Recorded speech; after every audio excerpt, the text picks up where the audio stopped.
Buenas tardes, mi nombre es Mari Carmen Torres Huerta. El día de hoy les voy a hablar acerca de la terapia de difusión y medicamentos IV. Soy en el Instituto de Enfermería y Obstetricia y les voy a presentar el tema. Bueno, ahora con lo que es importante comenzar es ¿qué es la terapia de infusión? La terapia de infusión es la administración de medicamentos mediante una aguja o un catéter. Se utiliza cuando la enfermedad de un paciente no puede tratarse con algún medicamento oral, por lo que es necesario administrarse vía intravenosa. Ahora, ¿qué es la vía intravenosa? La vía intravenosa de rápida acción circula por el torrente sanguíneo, según el tipo de medicamento que se va a administrar. El procedimiento terapéutico que se realiza mediante la punción de la zona anatómica elegida previa a la realización de las normas de asepsia y antisepsia, de preferencia en venas de gran calibre, ya que eso nos permite un mejor acceso y no puncionar tantas veces al paciente. Ahora, algo que es importante mencionar en la administración de los medicamentos es hablar acerca de la acción esencial 3, meta internacional según el proceso de medicación. Esta acción esencial nos habla sobre cuáles son los cuidados que nosotros tenemos que tener mediante el proceso de medicación a la administración de medicamentos a los pacientes. La acción esencial 3 se subdivide. Acción esencial 3B del almacenamiento de los medicamentos. El personal responsable de almacenamiento tiene que llevar un control sobre las notas y fechas de caducidad de todos los medicamentos a su cargo. Los medicamentos y electrolitos concentrados tienen que ser almacenados en un lugar seguro y con las condiciones ambientales correctas. En el caso del etiquetado de caducidad u otra semaforización, no se tiene que utilizar el color rojo. El personal responsable de almacenamiento tiene que colocar una alerta visual de color rojo en los medicamentos de alto riesgo y de color azul en los medicamentos LASA. En todo medicamento anestésico que se utilice en la atención de los pacientes debe estar consignado en todos los registros de la farmacia hospitalaria. Otra que es importante mencionar es la acción esencial 3C de la prescripción. Los medicamentos tienen que anotar en la prescripción médica, en el expediente y en la receta médica con una letra clara, legible, sin abreviaturas, sin hendaduras ni ninguna tachadura. La receta y las indicaciones médicas deben de contener el nombre y el domicilio del ENAM en forma impresa. Tiene que poner el nombre completo, número de cédula profesional y autografía de quien lo prescribe. Así se tiene que poner la fecha en la que se elaboró dicha receta, el nombre completo del paciente, nombre genérico del medicamento, dosis y presentación farmacéutica del medicamento, frecuencia y vía de administración y cuál es la duración del tratamiento y del medicamento. La receta y las indicaciones médicas se tienen que considerar mediante lo siguiente.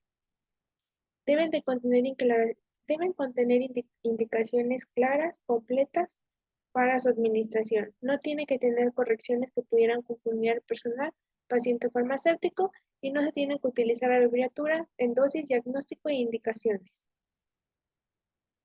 Otra que es importante mencionar y que yo creo que es una de las más importantes es la acción esencial 3H, que es la de la preparación de los medicamentos.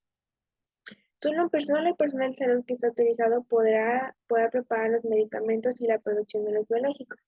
La preparación de medicamentos se tiene que realizar en un entorno higiénico y seguro destinado para tal fin, que tome en cuenta la legislación aplicable vigente con equipo y suministros adecuados. Se tiene que hacer en un lugar limpio donde nuestro medicamento no corra algún riesgo a la hora de prepararlo de sufrir algún tipo de contaminación. Para la preparación de los medicamentos que requieren un ambiente estéril, se utiliza el equipo de protección personal y se utilizan las técnicas asépticas adecuadas.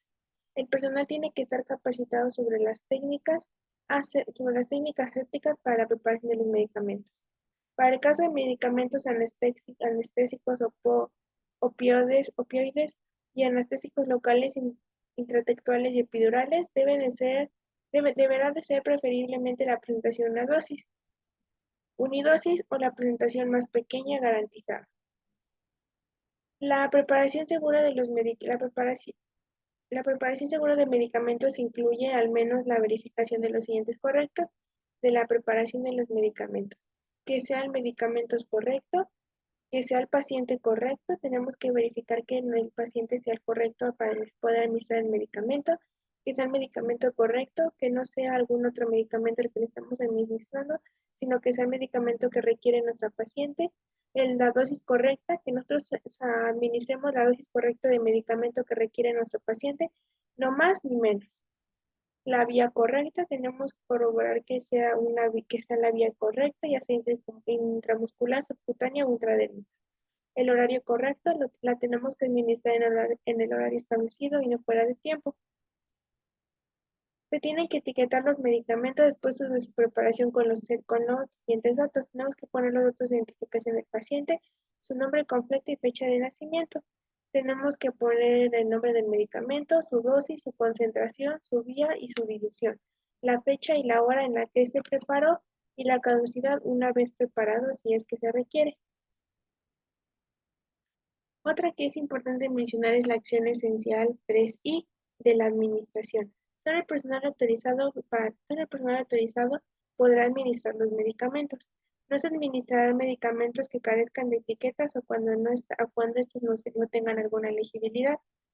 El personal de salud antes de la administración de algún medicamento o hemocomponente tiene que corroborar con el paciente cuidador o acompañante si tiene alergias y verificar los datos de identificación del paciente, preguntándole su nombre y fecha de nacimiento. Nosotros como personal de salud debemos, al momento de administrar los medicamentos, tenemos que verificar al menos los siguientes correctos, que sea el paciente correcto, el medicamento correcto, la vía correcta, la dosis correcta, la velocidad de infusión correcta, el horario correcto y su fecha de caducidad. Así como que nosotros tengamos un registro correcto del medicamento. Otra que es importante mencionar es la acción esencial 3K, de la notificación inmediata de los eventos centinela, eventos adversos y cuasi fallas relacionadas con la medicación. Cuando se presenta algún evento adverso por medicamento o algún hemocomponente, se tiene que dar prioridad a la estabilización del paciente y a la notificación de forma inmediata al médico tratante. Se tiene que realizar análisis causa de raíz de los eventos centinela relacionados con la administración de medicamentos y hemocomponentes. La acción esencial 3L del control de todos los medicamentos, equipos, dispositivos e insumos.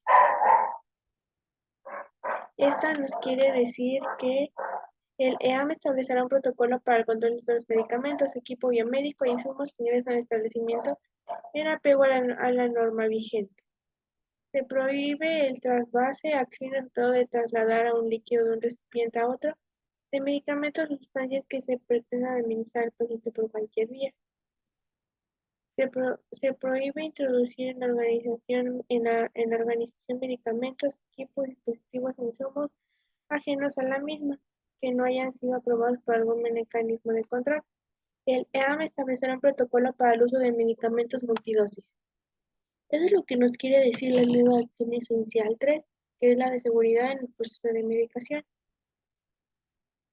¿Cuál es la seguridad que nosotros le estamos dando a nuestro paciente al momento de administrar su medicamento, que no sufra algún evento centinela, algún evento adverso o una cuasi falla? Bueno, ¿cuál es la administración de la terapia de infusión? Bueno, el profesional de la salud, el profesional de enfermería, tiene que garantizar que para la administración de la terapia de infusión tiene que cumplir con los siguientes criterios de seguridad, calidad y de acuerdo a la correcta prescripción médica. Primero se tienen que investigar si existen antecedentes de que exista alguna alergia al medicamento que le vamos a administrar. Se tiene que valorar de forma integral a la persona para que seleccionemos el acceso vascular idóneo. Se tiene que utilizar precauciones estándar, principios de asepsia y antisepsia para la instalación, manejo y retiro de la terapia de infusión. Se tiene que implementar el uso de barrera máxima para la inserción de los accesos vasculares centrales. Se tienen que manejar las 10 reglas de oro para la administración de medicamentos vía intravenosa, o también conocidos como los 10 correctos. Medicamento correcto, paciente correcto, dosis correcta, vía correcta, hora correcta, fecha de caducidad del medicamento, preparación y administración por la misma persona, registro de la misma persona que administra la infusión, y en su velocidad de infusión será correcta, vigilar y reportar alteraciones o eventos de seguridad. Se tiene que orientar y educar al paciente y familiar sobre el fármaco que se le va a administrar. Los criterios básicos que nosotros debemos de tener para la terapia de infusión son la preservación del capital venoso del paciente y el uso racional de su anatomía muscular. El tiempo estimado para el uso de la terapia intravenosa y las características tales como la osmolaridad, el pH de la solución y detección oportuna si se presenta alguna complicación. Bueno, ¿cuáles son las recomendaciones para la preparación de los medicamentos estériles en las unidades de enfermería? Bueno, una de las primeras recomendaciones es que tenemos que utilizar una técnica antiséptica durante la reconstrucción, durante el contacto de la reconstrucción de nuestra administración. En todo momento tenemos que asegurar una destreza técnica de preparación de estériles para asegurar que nuestra técnica sea séptica. Esto quiere decir que previo a la apertura de las ampollas o del medicamento que vayamos a administrar o utilización de los vitales, se debe asegurar su limpieza y ausencia de alguna partícula sobre su superficie. Es necesario que limpiemos las ampollas y las superficies elastoméricas de los vitales con una gasa impregnada de alcohol al 70%. Y nunca se tiene que tocar durante la preparación las zonas de alto riesgo de contaminación. Otra recomendación es la medida de los volúmenes para la preparación y dosificación. Esto quiere decir que para realizar la medida exacta de los volúmenes de la solución que nosotros vamos a administrar, se tiene que dosificar en el paciente. Siempre se tiene que utilizar la jeringa con el volumen más próximo al volumen necesario para asegurar una mayor precisión en la medida. Se debe de comprobar el volumen cargando la jeringa una vez eliminada el aire por completo. Otra recomendación es la zona de preparación. La elaboración de los separados ambientes no estériles deben realizarse en zonas diferentes de preparación de medicamentos, que deben estar presentes en las plantas de las unidades donde se preparan medicamentos, en el cual deben de cumplir con las características. Deben de estar alejadas de corrientes de aires permanentes, ventanas y puertas abiertas o mal aisladas. Zonas de obras, cocina y almacén de comidas, zona de muestras de sangre u otros fluidos, separados de zonas de atención y movimiento de pacientes. Otra cosa que es importante es la identificación y etiquetado. Las preparaciones deben de ser correctamente identificadas y han de ser etiquetadas por el personal que se elabora. Se tiene que poner el nombre completo del medicamento, la dosis en la que se le administró, la vía de administración, la velocidad y duración de la administración, volumen final, la fecha y hora de preparación, fecha límite de utilización, nombre o iniciales que permitan identificar quién fue la persona que instaló dicho medicamento. Higiene y desinfección. La manipulación durante la preparación de una de las fuentes de contaminación más críticas. El personal debe de estar completamente entrenado para mantener la máxima asepsia durante la preparación. La preparación y tiempo hasta la administración, uso inmediato de nuestros medicamentos. El tiempo transcurrido desde que nosotros realizamos la preparación de los medicamentos hasta la administración de dicho medicamento es un factor crítico de cara a la contaminación microbiana de un medicamento, especialmente cuando se prepara fuera de las cabinas estériles. Por este motivo, las preparaciones estériles realizadas en planta deben de ser de uso inmediato, ya que nosotros al preparar el medicamento lo tenemos que usar de manera inmediata para evitar así su contaminación. Envases multidosis en las preparaciones estériles en las unidades de enfermería. Son las preparaciones comerciales más conservantes, pueden ser calificadas, ya que al tener una multidosis no necesariamente tenemos que utilizar todas las dosis de un solo golpe, como son las insulinas u otras hormonas. Estas preparaciones nos aseguran una esterilidad microbiana de mayor duración y pueden utilizarse hasta un máximo de 28 días, siempre siguiendo las indicaciones de conservación de dichos medicamentos. Y por último, la estabilidad de la preparación parental, vía de reconstrucción y medicamento diluido. Bueno, pues estos son algunas de las recomendaciones para la preparación de los medicamentos estériles, ya que nosotros como personal de enfermería tenemos que tener mucho cuidado al momento en que nosotros preparamos algún medicamento, ya que de no realizarlo de manera correcta o administrar una dosis de más puede provocar algún evento adverso o algún evento centinela provocado por una mala administración o preparación de los medicamentos. Eso sería todo. Muchas gracias.